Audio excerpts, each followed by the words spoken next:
শুধুমাত্র আটা দিয়ে ঘরেই বানিয়ে নিতে পারেন ফুলকো মজাদার নান রুটি। দেখে নিন পুরো ভিডিওটি। মজাদার এই নান রুটি বানাতে যা যা লাগছে: কুসুম গরম দুধ, ইস্ট, চিনি, বেকিং পাউডার। আমি এখানে 1 কাপ পরিমাণ কুসুম গরম দুধ নিয়েছি, আর দিয়ে দিব 1.5 টিস্পুন ইস্ট আর 1 টিস্পুন চিনি। এগুলো ভালোভাবে মিশিয়ে 10 থেকে 15 মিনিটের জন্য রেখে দেব, যাতে এটা অ্যাক্টিভ হয়। চিনি হলো ইস্টের খাবার। এখন নিয়ে নিয়েছি গুনে গুনে 4 কাপ আটা, আর এখানে দিয়ে দিব 2 টেবিল চামচ টক দই। এই টক দইটা নান রুটিটাকে নরম রাখবে। এখন দিয়ে দিলাম 1 টিস্পুন বেকিং পাউডার। একটু আগে যে মিশ্রণটা আমি করে রেখেছিলাম, এখন আটার মধ্যে এই মিশ্রণটা অল্প অল্প করে ঢেলে হাতে মেখে নিব। এখন একটু মাখানোর পর আমি 2 টিস্পুন তেল অ্যাড করে দেব। রেগুলার যে তেলটা আমরা খাই ওটা। প্রথম দিকে চামচ দিয়ে একটু নেড়ে চেড়ে নিচ্ছিলাম, আর অল্প অল্প করে মিশ্রণটা ঢেলে দিচ্ছিলাম। অবশ্যই কিন্তু এটা হাতে ভালোভাবে মেখে নিতে হবে। যত হাত দিয়ে ভালোভাবে মাখা যাবে, এটা ততই মসৃণ হবে। তেলটা প্রথম দিকে দেওয়া যায়, আমি প্রথম দিকে দেইনি, চামচ দিয়ে যাতে সব কিছু একটু ভালোভাবে মেশানো যায়। এই নান রুটি বানাতে কিন্তু ইস্টই প্রধান। এই ইস্ট দিয়ে নরম নান রুটি বানাতে হলে টক দইটা অবশ্যই ব্যবহার করতে হবে। ইস্টটা ভালো আছে কিনা আমরা কিভাবে বুঝবো? ইস্ট রেখে দেওয়ার পর যদি এটা ফুলে ওঠে, আমার ইস্টটা কিন্তু ফুলে উঠেছিল। এখন ভালোভাবে হাত দিয়ে মথে নিয়ে হাতে একটু তেল মাখিয়ে এই ডোটাকে আমি রেস্টে রেখে দিব 1 ঘন্টার জন্য।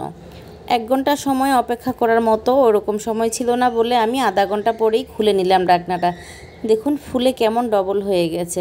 এখন এটার ভিতরে যে বাতাসটা আছে চেপে চেপে বের করে দেব। এরপর আরেকটু ভালোভাবে মথে নিয়ে বল আকারে শেপ দিয়ে দিব। আগেও বলেছি, যত ভালোভাবে হাতে মথে নেওয়া যাবে তত বেশি পারফেক্ট হবে।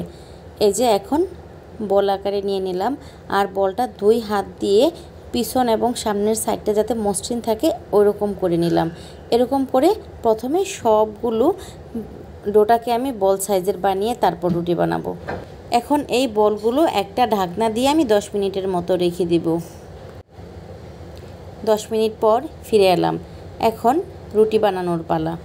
রুটিটা এমনভাবে বানাতে হবে, পাতলাও থাকবে না, বেশি মোটাও হবে না। একটু আটা ছড়িয়ে দিয়ে রুটি বানিয়ে নিব। ময়দা দিয়ে নান রুটি বানালে বেশ পারফেক্ট হয়। আমি যেহেতু আটা দিয়ে দেখাইছি, দেখি আজকে কেমন হয়। রুটিটা বেলার সময় বেশি না উঠিয়ে একটু এদিক সেদিক করে নিজে ঘুরে বানালে বেশি ভালো হয়, তাহলে নিচে লেগে যাওয়ার ভয় থাকে না। এই তো একটা তাওয়া গরম করে নিলাম, মাঝারি আঁচে প্রথমটা আমি একটু ঢেকে ভেজে নেব।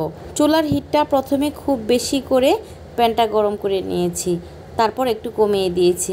এই যে দেখুন ফুলে উঠেছে। কিন্তু এরকমভাবেই আমি সবগুলো রুটি ভেজে নেব। ভিডিওতে দেখতে পাচ্ছেন যে আমার রুটিগুলো কিন্তু ফুলকো হয়েছে।